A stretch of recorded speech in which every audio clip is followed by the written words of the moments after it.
singing glory, praise the Lord, haleluya. Terpujilah nama-Mu kekal selama-lamanya.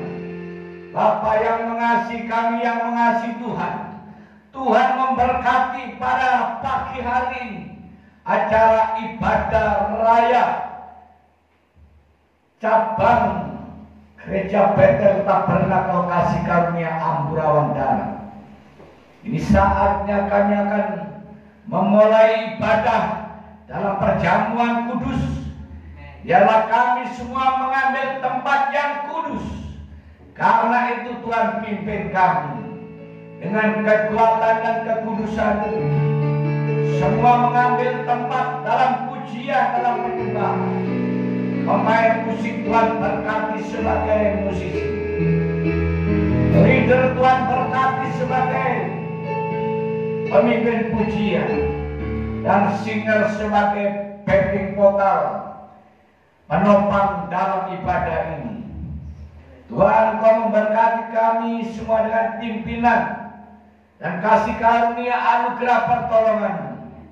Dari awal hingga sampai akhirnya kami membuka ibadah ini dalam nama Bapa, Putra, dan Roh Kudus, dalam nama Tuhan Yesus Kristus. Haleluya. Amin.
Tuhan, haleluya. Amin.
Terima kasih Bapa, saatnya tiba kami akan mendengarkan dan merenungkan firman. Jadilah kuat, sehat, dan sanggup serta mampu untuk menggali kebenaran oleh karena Roh-Mu, Roh Kudus yang memimpin kami untuk membuka rahasia kebenaran dan menyampaikan kebenaran. Biarlah Tuhan Kau pimpin kami untuk mendengarkan, melihat, mengetahui, memahami, dan mampu menjalankan semua tugas kami berdasarkan firman-Mu ini. Dalam nama Tuhan Yesus kami sambut kebenaran. Haleluya. Amin. Salam. Salam. Damai sejahtera bersama Yesus Kristus Tuhan Allah kita. Haleluya. Baik saudara, kita saatnya untuk merenungkan kembali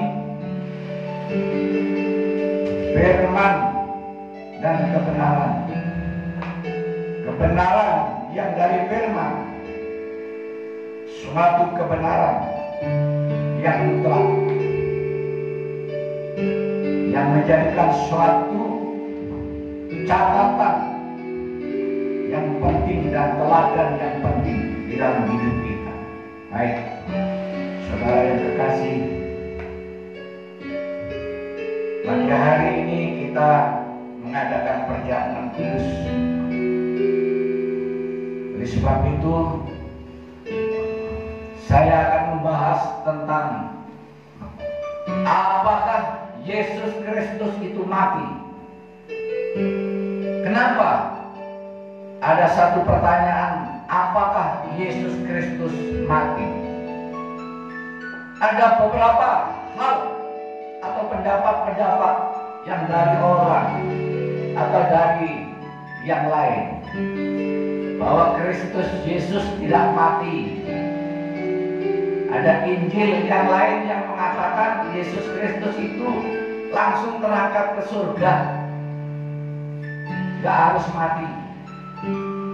Dan juga ada yang mengatakan Yesus Kristus itu tidak terangkat ke surga karena dicuri. Dicuri oleh murid-muridnya dan lain sebagainya. Nah, pendapat-pendapat itulah yang akan kami buktikan di dalam firman Tuhan ini, supaya keyakinan dan keimanan orang-orang Kristen tidak terganggu, tidak terpengaruh dengan pendapat dan hal-hal yang sumbang, hal-hal yang saya katakan juga menyesatkan. Baik saudara, apakah Yesus itu mati atau Yesus Kristus itu mati? Alasannya kita lihat Injil Markus. Mari kita buka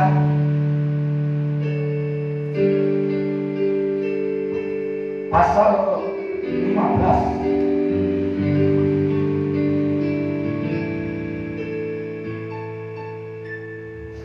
Kita awali dengan ayat yang ke-25 Injil Markus pasal 12 ayat yang ke-25 itu Yesus Kristus disalibkan mulai jam 9 pagi.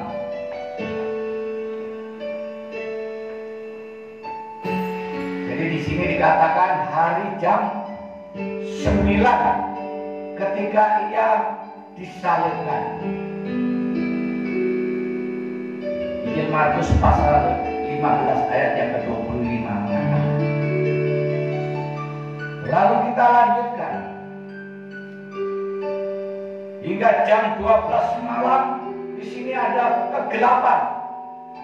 Bagian yang A.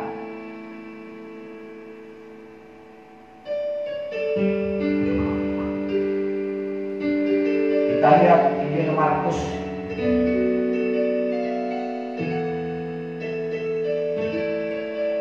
Yesus Kristus disalibkan. Ayat 33 mengatakan pada jam 12 kegelapan meliputi seluruh daerah itu dan berlangsung sampai jam 3. Jadi itu adalah peristiwa di kayu salib, dimulai dari jam 9 pagi, dan kemudian ada satu fenomena yang terjadi pada jam 12 siang. Terjadi kegelapan di seluruh daerah itu dikatakan. Artinya di seluruh wilayah, ya, Bukit Golgota dan sekitarnya terjadi kegelapan. Lalu di sini dijelaskan, dan pada jam 3 berserulah Yesus dengan suara nyaring, Eloi, Eloi lama sabachthani, yang berarti Allahku, Allahku, mengapa engkau meninggalkan aku? Ayat yang ke-34 pasal 15. Yesus berseru dengan suara yang nyaring. Apa artinya? Bahwa menandakan menjelang kematiannya, ia merasakan bahwa pada pribadinya ada suatu kegelapan yang ada. Karena itu ia berseru, Eloi, Eloi lama sabachthani, yang artinya,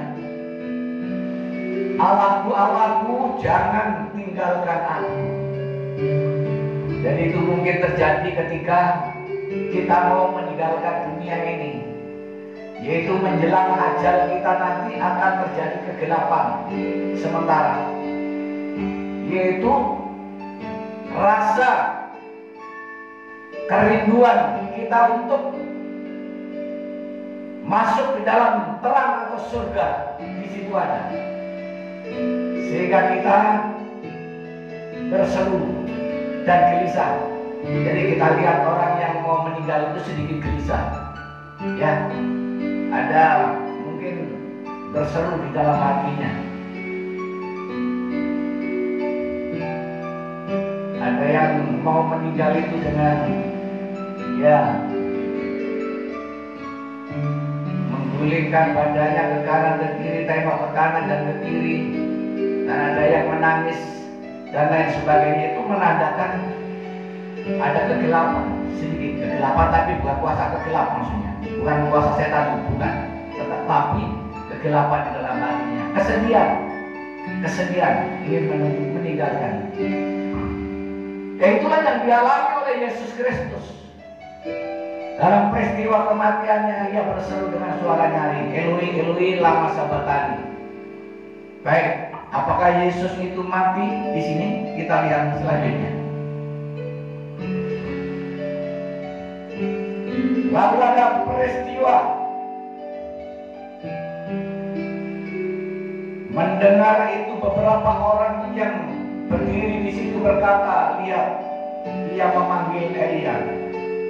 Itu adalah reaksi responsif mereka, orang-orang yang melihat di kayu salib pada saat itu.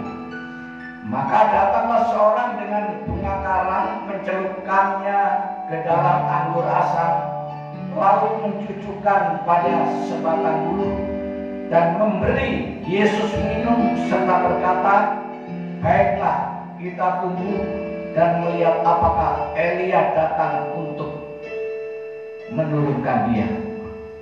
Jadi banyak reaksi dan responsif, banyak pemahaman mereka yang berbeda-beda. Apakah itu nanti Elia akan menolong Yesus ketika ia kesakitan, ya, di dalam salib itu? Tapi apa yang terjadi di sini, mari kita lihat.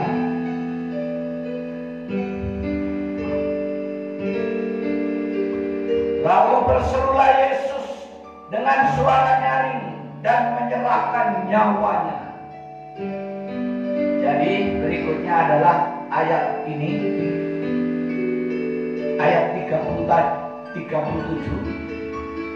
Yesus berseru lagi dengan suara yang nyaring dan semakin nyaring, ya, kurang lebih seperti yang tadi mungkin suaranya. atau Eloi Eloi lama sambatannya terus seperti itu, semakin nyari, lalu menyerahkan nyawanya. Apa artinya?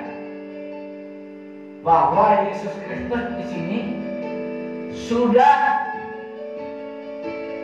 menyerah kepada Allah, artinya kepada Tuhan, bahwa ia harus mati dan nyawanya bagi Allah, bagi Tuhan. Sebagai manusia, Yesus Kristus tidak berkuasa atas Allah, karena Allah yang berkuasa atas manusia. Maka Yesus Kristus dengan suara nyaring, ia menyerahkan nyawanya kepada Allah. Bagaimana selanjutnya di sini? Bahwa Yesus Kristus harus menyerahkan nyawanya kepada Allah. Ketika itu tabir bait suci terbelah dua dari atas sampai ke bawah. Dan bersamaan itu terjadilah tabir bait suci terbelah dari atas sampai ke bawah. Ya, di dalam apa itu skema tabernakel itu ada tabir bait suci yang di situ untuk membatasi antara ruang Maha Kudus dengan ruang apa itu namanya, jemaat. Ruang kudus dan ruang Maha Kudus. Jadi ruang Maha Kudus itu adalah tempatnya, yaitu apa itu namanya di sini, mezbah pembakaran. Dan yang bisa masuk di dalam mezbah pembakaran itu hanya imam. Dan yang bukan imam di situ di luar, yaitu di ruang kudus. Jadi di skema tabernakel itu terdiri dari halaman masuk, terus itu ada kolam pembasuhan, ya. Setelah itu masuk di ruangan kudus, hanya orang-orang yang diperbolehkan, yaitu jemaat.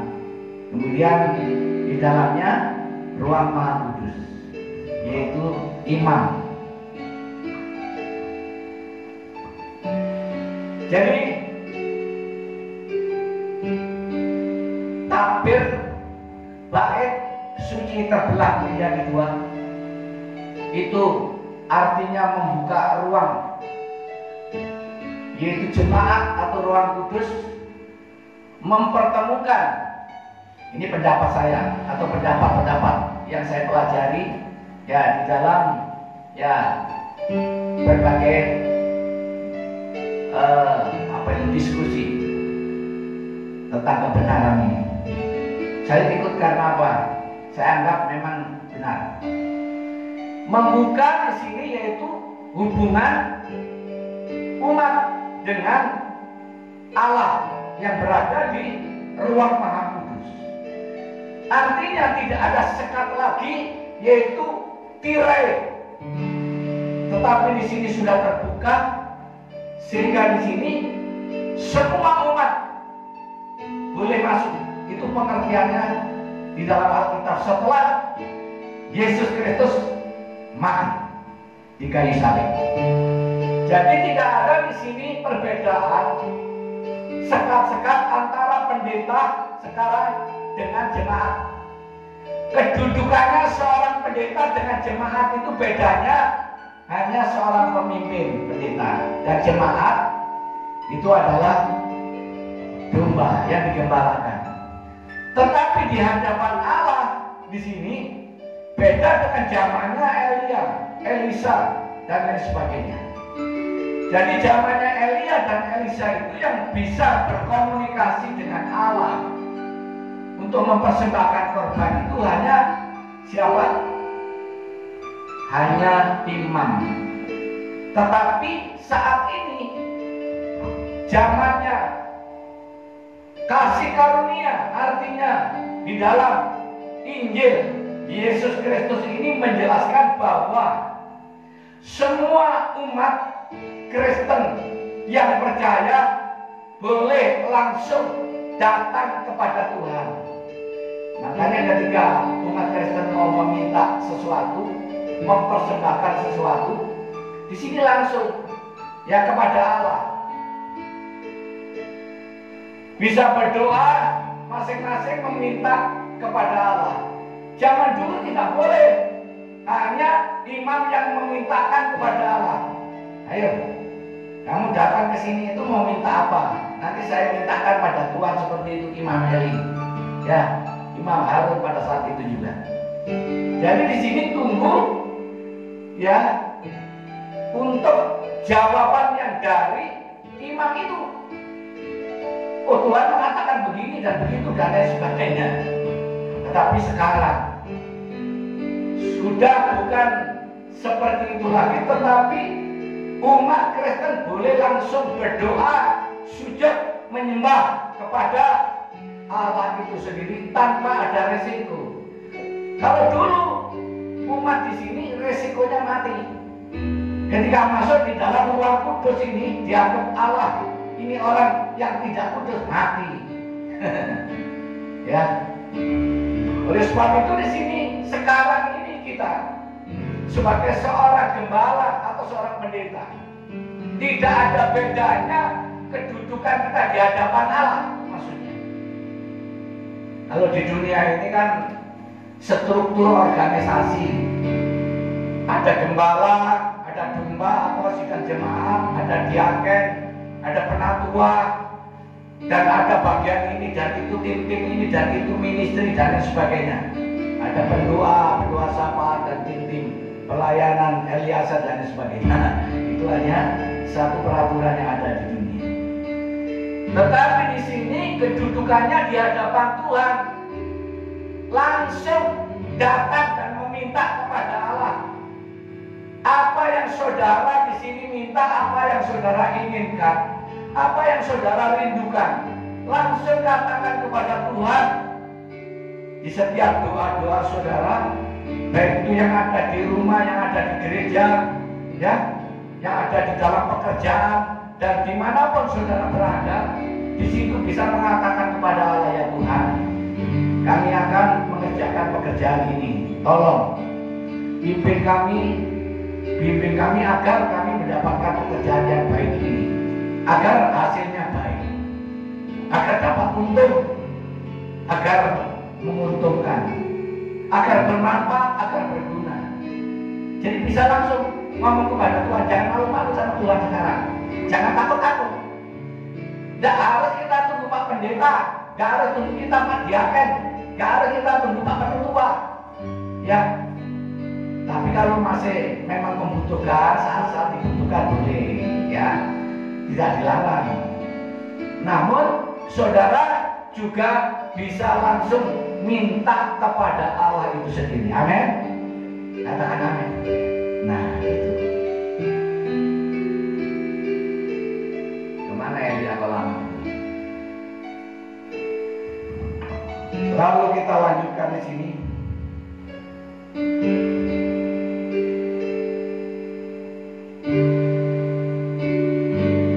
Tapi tadi tabir bait Allah terbelah. Waktu kepala pasukan yang berdiri berhadapan dengan dia melihat matinya demikian, berkatalah ia, sungguh orang ini adalah anak Allah.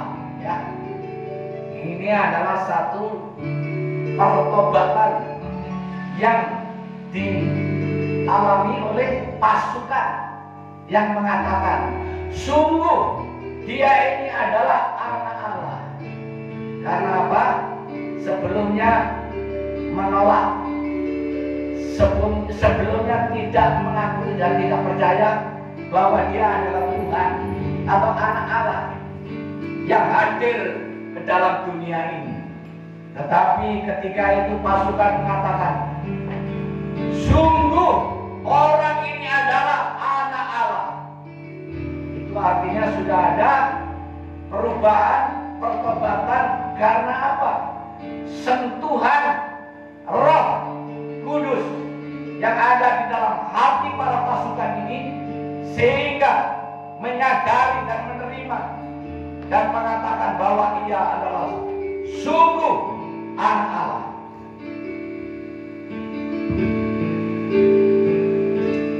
Ada juga beberapa perempuan yang melihat dari jauh, di antaranya Maria Magdalena, Maria ibu Yakobus muda, dan Yoses serta Salome.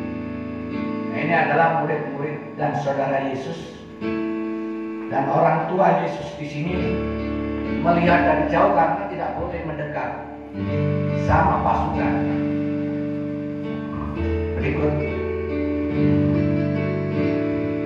Mereka semuanya telah mengikut Yesus dan melayaninya waktu ia di Galilea. Dan ada juga di situ banyak perempuan lain yang telah datang ke Yerusalem bersama-sama dengan Yesus. Itu adalah mereka yang melihat dari jauh, melihat kejadian, yaitu salib Kristus.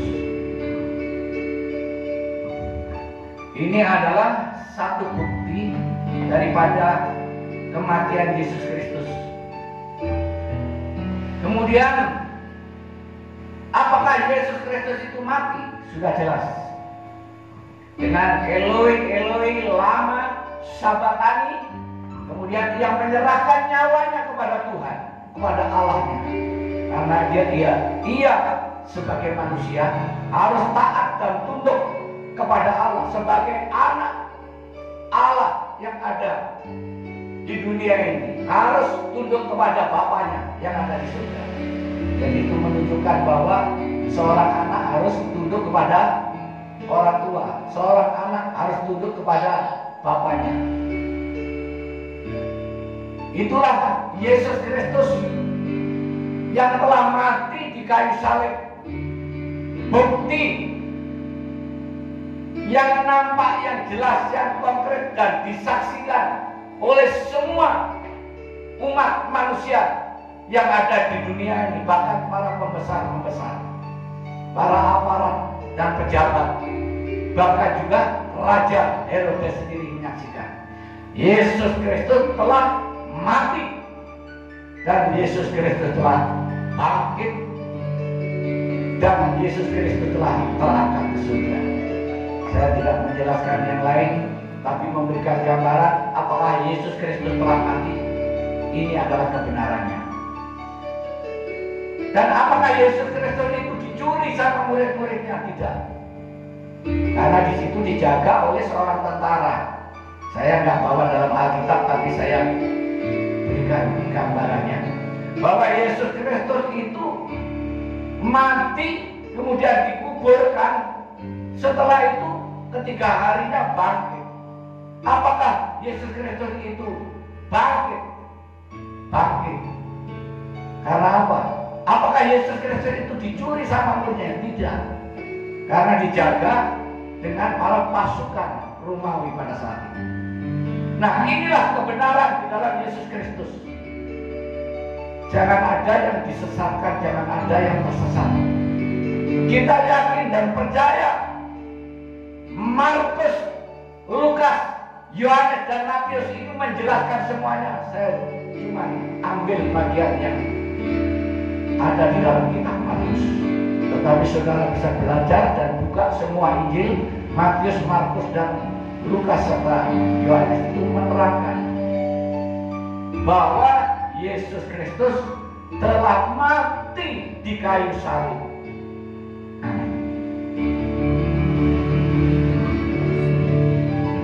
Kita baca mulai terus.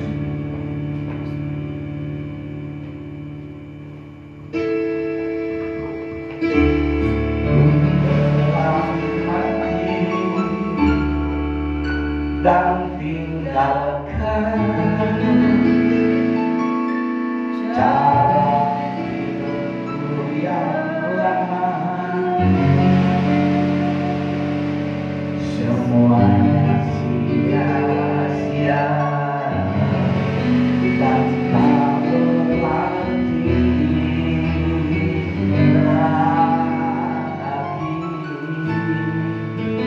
Hidup ini ku letakkan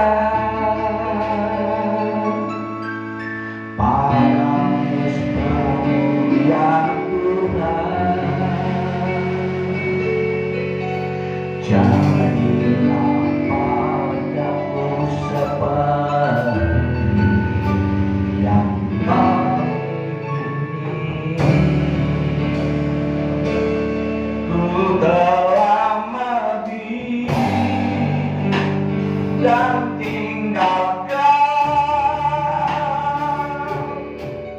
cara hidupku yang lama. Semuanya sia-sia dan tak berarti lagi.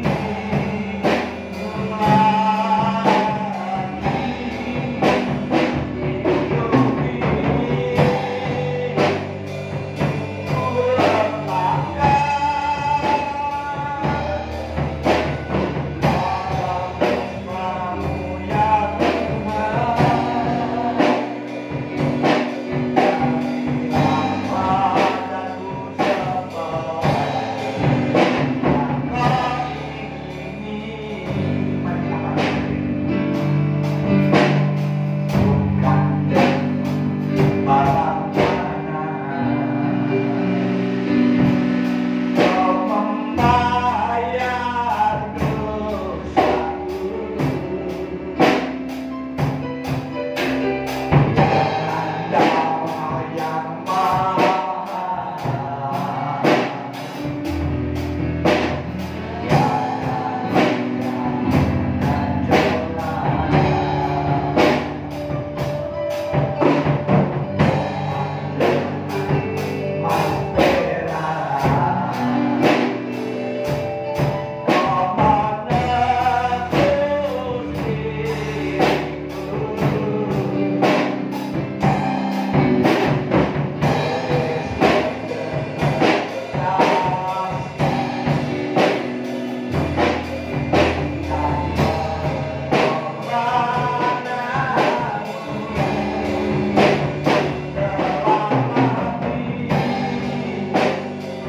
ya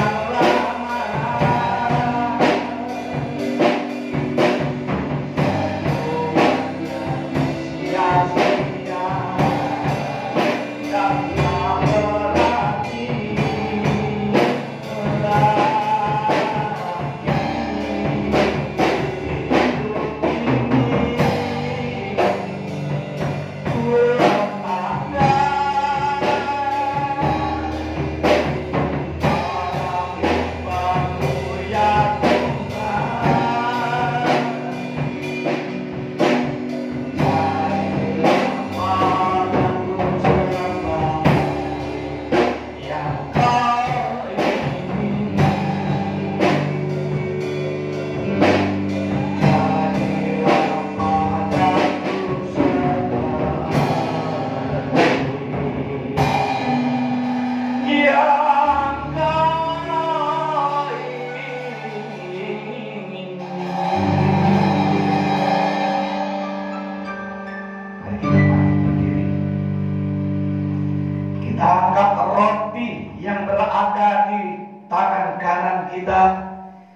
Bahwa kita mengangkat tubuh Kristus Yesus yang telah mati di kayu salib. Pada malam perjamuan itu Yesus berkata dan mengambil roti dan membagi-bagikan kepada muridnya. Ia mengatakan bahwa ini adalah roti lambang tubuhku yang akan dipecah-pecah di kayu salib. Barang siapa makan roti ini akan mengingat kematianku. Roti ini adalah lambang Kristus yang telah mati di kayu salib. Kita makan bersama-sama dalam nama Yesus. Haleluya.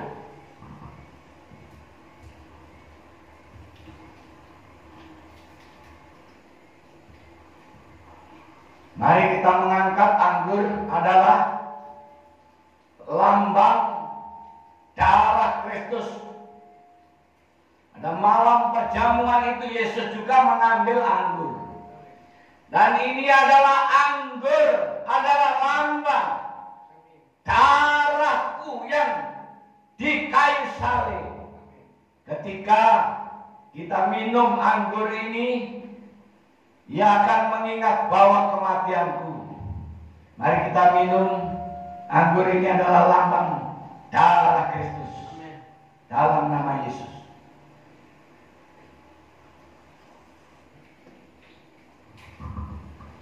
Ayo, terima kasih Tuhan. Mari kita ucapkan syukur dan terima kasih. Ku telah mati dan tinggalkan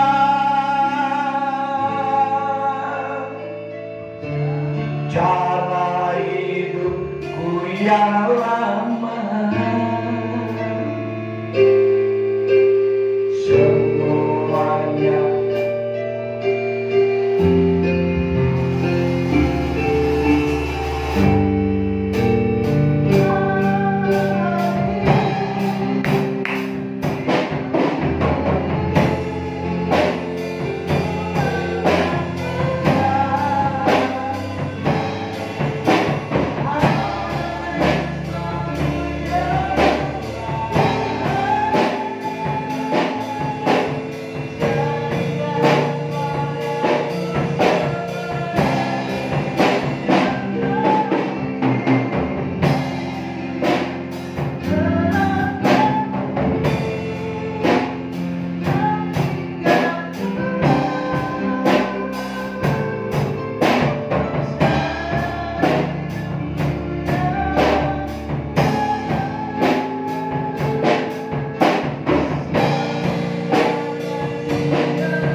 kita kedua sambil bangkit berdiri. Terimalah damai sejahtera sukacita. Terimalah kekuatan, kesehatan, dan kemampuan. Terima segala hormat, kemuliaan, kebaikan, kebajikan, dan segala kekayaan yang berlimpah dalam kasih karunia. Dalam nama Bapa, Putra, dan Roh Kudus. Dalam nama Tuhan Yesus Kristus. Kita semua menerimanya berkat anugerah dari Allah yang percaya, katakan